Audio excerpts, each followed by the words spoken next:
There is a place where the ocean is never far away. Here the tides shape the land, and life moves to a rhythm as ancient as the sea itself. Countless organisms call this area home. Few would guess that this wild coast belongs to the smallest state in America, Rhode Island.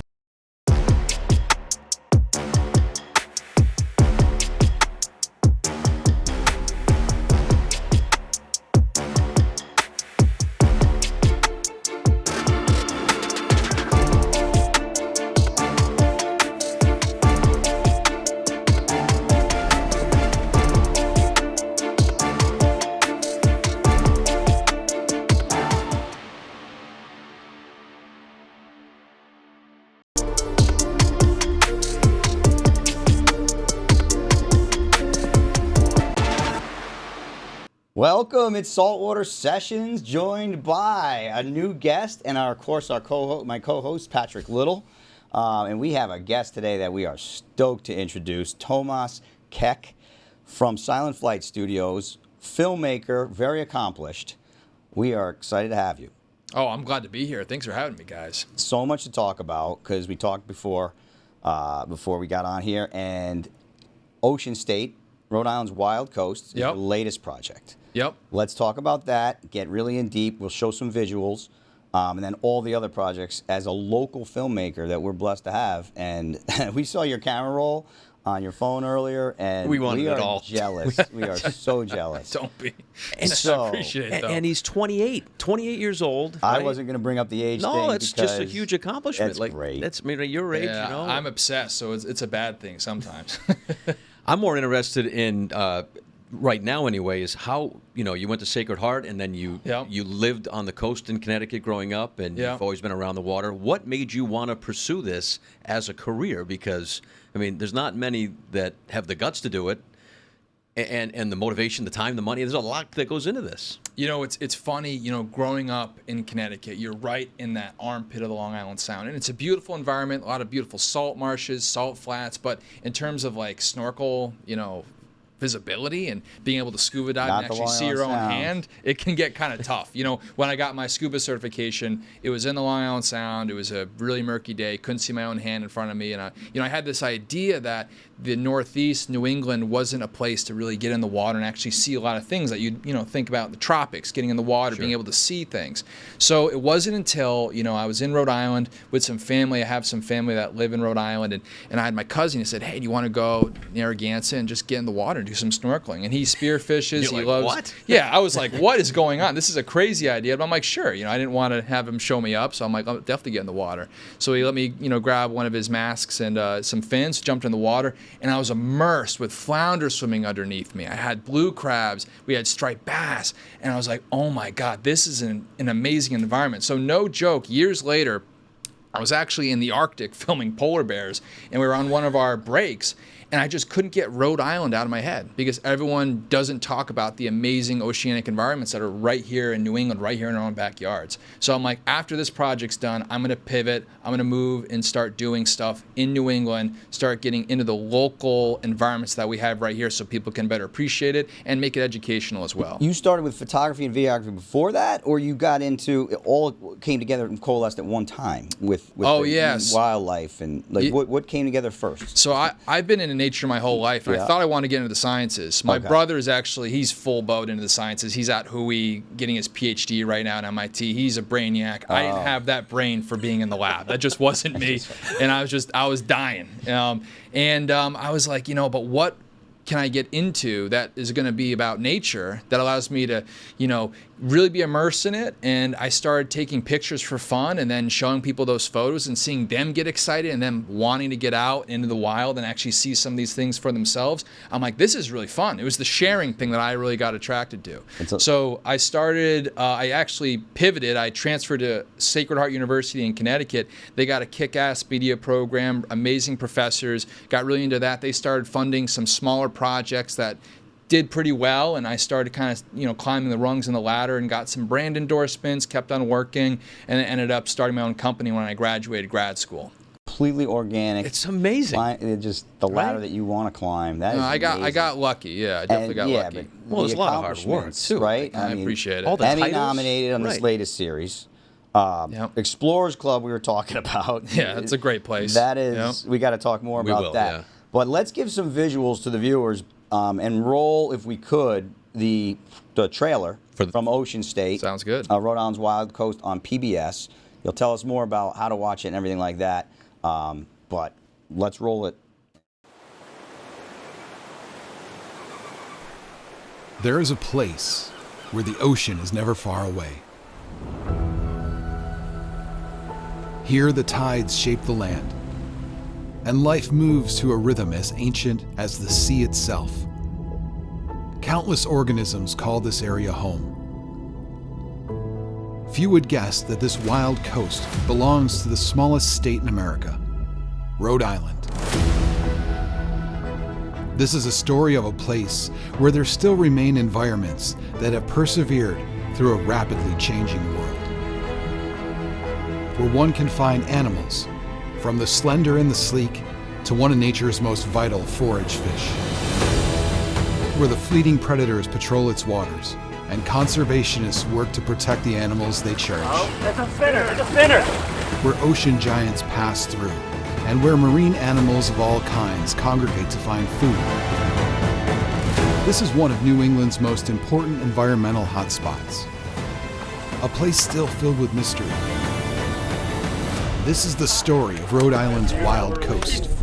Great job! That was really nice. Job. Ocean State.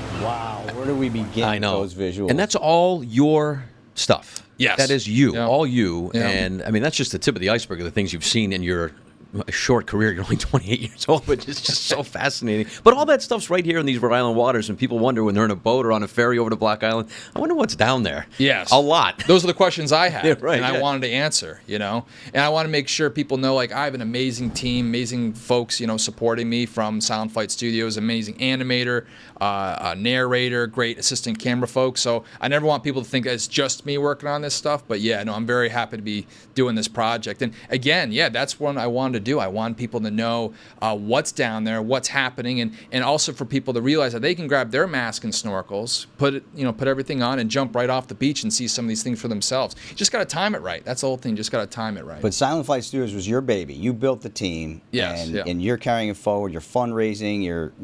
How did you get involved with PBS and Ocean State Media the first time? How did that even come together? It was a cold call. So Sound Flight Studios, it was a cold call. You're a hard worker. I appreciate it. Usually like 1 for 10 in life on cold calls, by the way, right? You get like 9 no's and I one. had a lot of no's maybe, for sure. Yeah. Oh, yeah, definitely. I get no's all the time. You know what I mean? I'm like, when I get a no, I'm always like, okay, it's not that I reached the wrong organization. I just had the wrong person. So I look at the organization, figure out who else is there, and find someone who might align with kind of my vision or what I'm trying to do. And if they don't get it, then okay, it wasn't a good fit. Let's pivot to something else. But I get no's all the time. But with Ocean State Media, they've been an amazing partner on this. And Chasing Fins was our pilot. And I went to them first with this idea of doing a 10 to 15 minute little shark piece on the Atlantic Shark Institute, shark research, all that fun stuff. Sharks is easy to get behind, sharks are fun. So they said, okay, let's do that. Sharks are fun. Yeah, no, they're pretty cool. Shark Week. Yep. People go nuts for sell. sharks. They go shark crazy. And so that was it, right? Yep. And then they seemed to really like that. And I said, hey, how about we do like an actual broader series? And they definitely like that too. So they've been great to work with, and I'm hoping to continue working with them on more stuff. And they've been really supportive. So nothing but good things to say there. All your idea, the whole series then. And it's it's a 4-part series or more? So technically, we're going to be having Chasing. Wait, hold on. There's Chasing Fins. Yeah, Chasing Fins, Secrets of the Seagrass, Tides of Change, and then a 4th one. Wait, hold on. Sorry, now I'm tripping myself up. Chasing Fins, Secret Seagrass, Tides of Change. We'll put it up on screen. So technically, it's going to be 6-part. because the last episode awesome. is going to be an hour long. That's going to have all the best parts of the series conjoined into like a feature-length style film with a little bit of new stuff in there. So I guess I wouldn't technically count that as one of the episodes, more of like a different product under the same brand umbrella. But yeah, no, it's a 4-part series in terms of those 30-minute segments. What a gem for Rhode Island that you're doing this. I appreciate it. It's a no-brainer for Saltwater Sessions to discover you, and I mean, you've been discovered, but this is great. Oh, I appreciate you guys having me. This is a great thing you guys got. Yeah, we're going to want to talk more and get even more in depth on some of your other projects, and there's just so much more to talk about and show and tell. So we look forward to it, and we'll talk to Tomas more on the other side. This is Topher Hamlet from Save the Bay, and you're watching Saltwater Sessions on WPRi 12+. Saltwater Sessions in the Galley. It's whole black sea bass, steamed Asian style with glass noodles and Asian vegetables. First thing we're going to do, clean it, then steam it. First thing, scale it. Next, we're going to gut it, and we're going to cut off all the fins.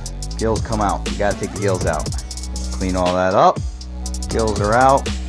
I'm going to continue to clean this even more. I'm going to rinse it, clean it, and get all that out of there just so it's nice and clean. Black sea bass is all scaled up. Now I said we're going to trim off the fins. Boom. All right, we'll do one last scales check. You really don't want scales in your sauce. See a couple little ones come off. Now we'll just score the fish. Little X's and O's, little crisscross, both sides. In a roasting pan, a little bit of water, diced water chestnuts, bamboo shoot, black beans, organic black beans, black soybeans. Now a little baby broccoli, ginger. Can't go too heavy on the ginger. We'll chop some garlic, a little bit of red onion, carrots, some shredded carrots. Why not? Get a little color, a little flavor. Scallions. I like some real thin slivers. A little soy. Japanese sesame oil. A little bit, not too much. Key ingredient alert. Key ingredient alert. Fresh hot peppers from the garden. These are Thai chilies. This is going to give it heat. Not in a bad way, just a little balanced heat. Salt. Pepper, of course. Pinch of sugar, pinch, just a pinch. Now we're going to cover it. We're going to put it on. You can put this in an oven, or you can put it on the grill. I just tend to put it on the grill because it gives a little extra grill flavor. Cover it up, put it on the grill. Drop it right in the grill. Put it on medium heat. And we're just going to close it up. We got it already covered. Grill it for 10 minutes aside, not even. So 15 minutes total on this thing. Now I'll cook it uncovered for 3 more minutes just to give it a little more mingling with the grill flavor. Hot off the grill, finished product. Whole black sea bass steamed with Asian style. Woo! In the galley.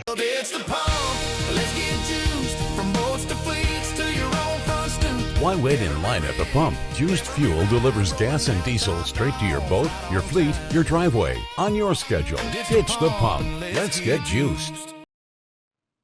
Welcome back to Saltwater Sessions with Tomas Koeck from Silent Flight Studios, filmmaker, expeditionist, photographer. We're just so loving everything you've immersed yourself in, and it's just a perfect match for this show. So welcome back, and let's continue the conversation. There's just so much to talk about with those visuals. You know the most interesting man in the world, the Dos Equis man? Right. Like, he's the younger version of the most interesting man in the world. Like, he is, like, all the stuff and places you've been to do what you've done, 28 years old. I appreciate it. He was telling me, like, I was in Antarctica chasing polar bears, and then I was down in Costa Rica with birds, and, like, and, you know. So you have a wide range of things that you do, but you're still in the infant stages of this project, this passion of your life. Yep. And, you know, we want people to enjoy the fruits of your labor. So how would they be able to see what you've done so far?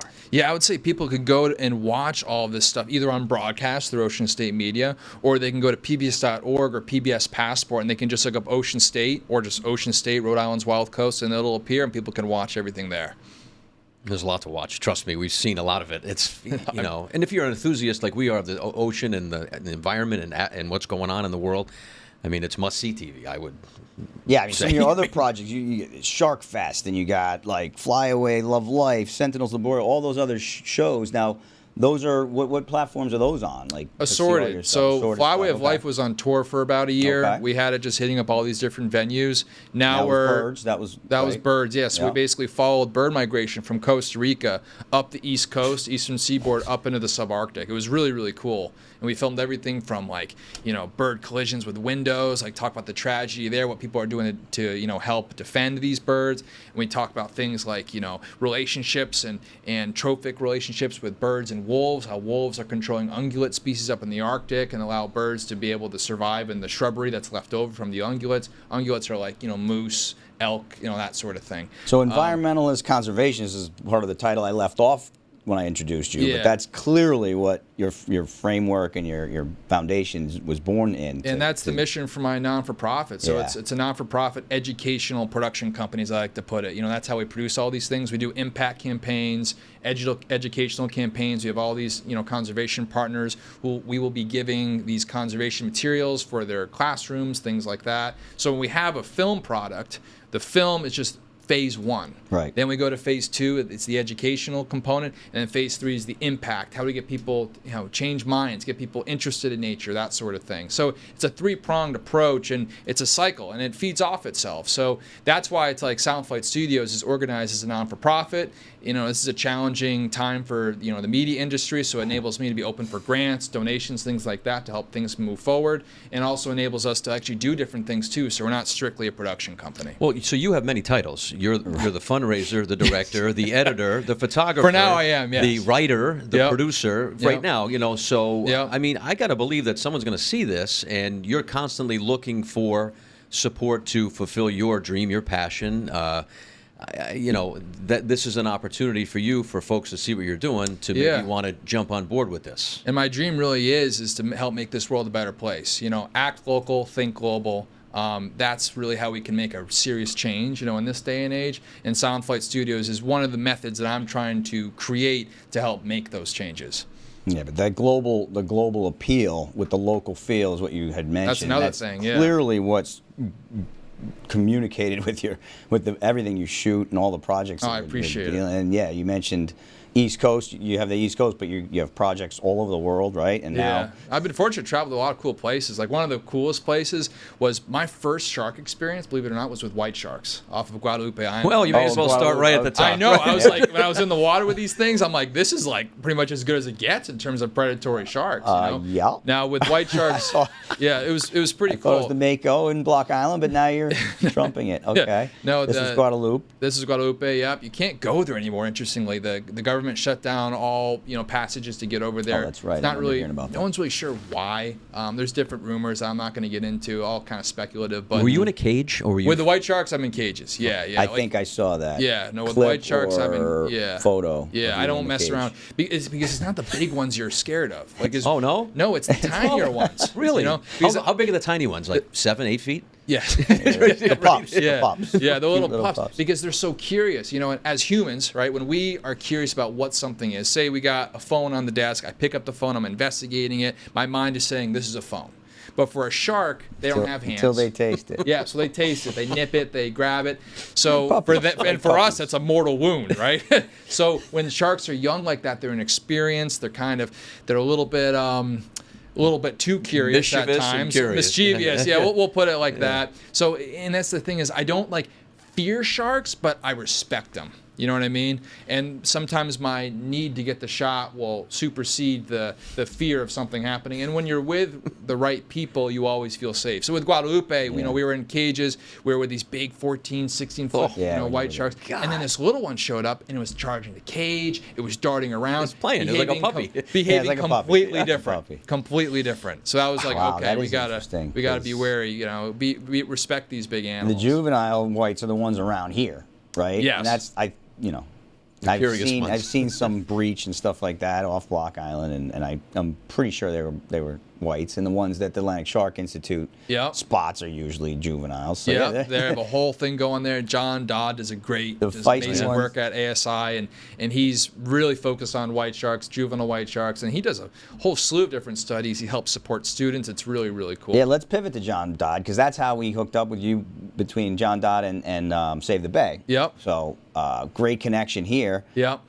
John Dodd, so you're on assignment with him. Yeah, and I would say I'm a member of the Atlantic Shark Institute. Okay. Yeah, like I would say like one of my hats is like I'm the resident filmmaker, right? If John has questions related to communications, filmmaking, photography, things like that, he's got the right guy. I'm his guy. He's got the right guy. And he's also an amazing business person, so he's part of my advisory board for Silent Flight Studios as well. Dear friend, and we kind of go off each other with ideas and things like that. So he's a great collaborator and friend, and I'm very proud to be part of the ASI as well. So just one of the last couple of questions I have is about the future. I know there's projects in the works that you can't quite talk about yet, which is awesome, because in the business that we're in, the news business, we like to tease people that there's more to come, right, without really saying it or giving little hints and whatever. But what is like the ultimate goal for you and someone in your career? Like a movie, like longer movies, like weekly things, monthly things? Will you ever run out of things to talk about? Is there that much going on in the environment, in the ocean, where this is sustainable as a career for you? Well, that's the cool part, is it's sustainable because there's always new things that like I didn't know. You don't know what you don't know, right? And 6 years ago, if you told me you'd be working on a film about Rhode Island, I'd be like, really? Like what's going on over there? It would be about the mafia. It would be about the mafia, or I'd be like, wait, what's the focus, right? And then the more I learned, the more I got interested, and the more I just dived into it, and just immersed myself in this amazing ecosystems we have here. But how amazing have the last couple summers been for what you're discovering? It's been pretty it's cool. Changing fast, right? It is changing there's fast. More sea life, and we're seeing it in real Key time West. this It's summer. Yes, which is alarming on one end, exciting on the other. Yes, so you're kind of like it's a little you're both, but balancing. Yep. Great time to get the message that you're trying to get out there. 'Cause Correct. things are changing. Why are they changing? Correct. It's warm water. This controversial topic, but like people, you're documenting it. Yeah, like we almost always get hammerheads every year. But Right. now we're getting scalped hammerheads. We usually get smooth hammerheads. Scalped hammerheads are more of a warmer water species. So that hammerhead that we filmed, I think it was a month ago now. That was a really cool species to film, but also like, wait a second, this isn't a smooth hammerhead. We took a closer look. This is a scallop. So it's just telling us things are changing. We'll be talking about those things in our documentaries and stuff. And you're asking about the goal, not to sound too cliche, but my goal is to get people outside. Get people into nature. I think, as great of tools phones are and technology is, I think, in order to be truly happy, I think many of us need to be outside, even if we don't want to at that point in time. And seeing things, holding things, interacting with physical stimuli.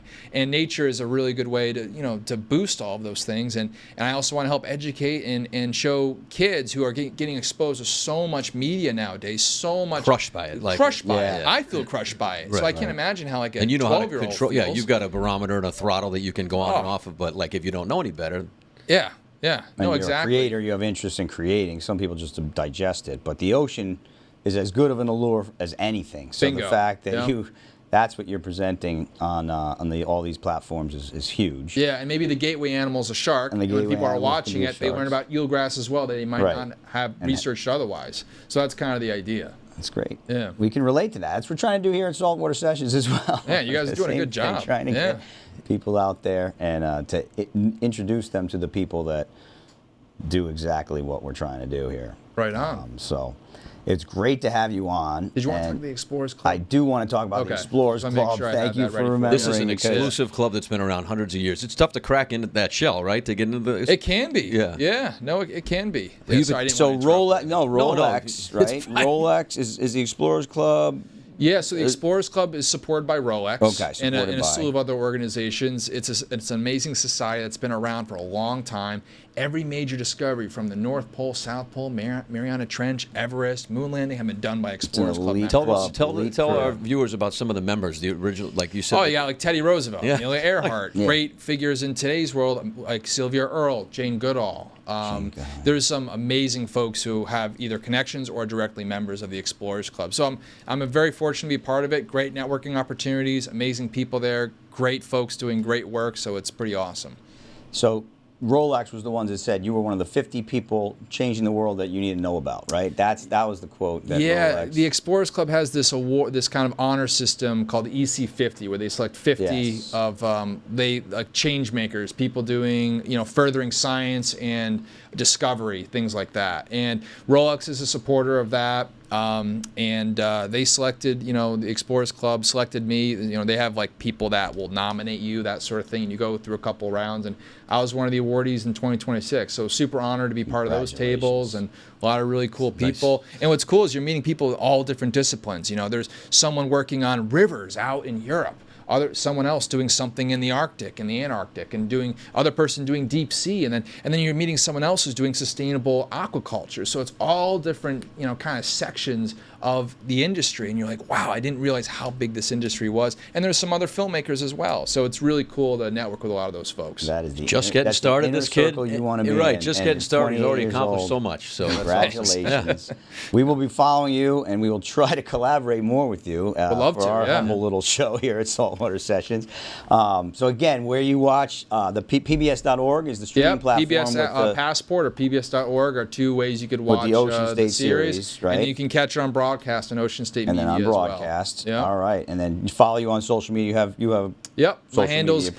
I'm not like a social media monger. I post all the time, but if you want to follow like latest updates and stuff, you can go to my social media, Tomas Koeck. That's my You might have to expand there just to further promote yourself, because your camera roll that we saw on your phone is different than your social media. There's a lot of good stuff on that. A lot of secrets, though. He doesn't want to give away all the secrets. No, where he's been or where he's going. A lot more projects coming up for you. So as they come, we'll announce them and promote them. And if you want to see latest updates for the series, oceanstatefilm.org is the URL. People can go. They can subscribe. See where we have all these cool events and stuff going on. So.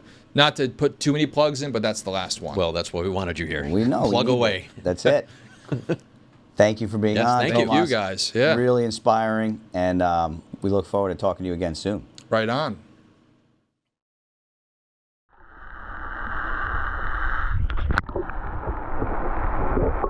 All right, we're checking in with Saltwater Life Moments for this week, Pat. Once again.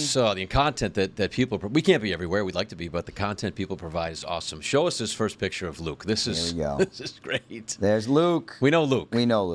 Luke's like 6'5". Big boy. And look at the size of the fish he's laying down. That's a bluefin tuna right there. I know he's super stoked to have caught that. That was, a week ago, something like that. He's a happy camper. That makes your summer for sure. He's such a big fisherman. He's got like an eel live well at his house. Like he has live eels at his house all the time. No one deserved it more. Congrats, Luke. Thanks for sending the picture. Moving on, we have on Block Island from Charlotte. Looks like a sad situation here. This looks like, to me, a brown or a dusky or a sandbar. Yeah, sandbar brown shark. It's amazing. I think the amount of sharks that are she's got some video. That's out on pretty block. sad. Yeah, it is. But there's so many out there. Who knows how it died? It could have been, hooked. They're taking stripers. They're getting hooked, and people are fighting them all the way to the boat. Could have been exhausted. Who knows?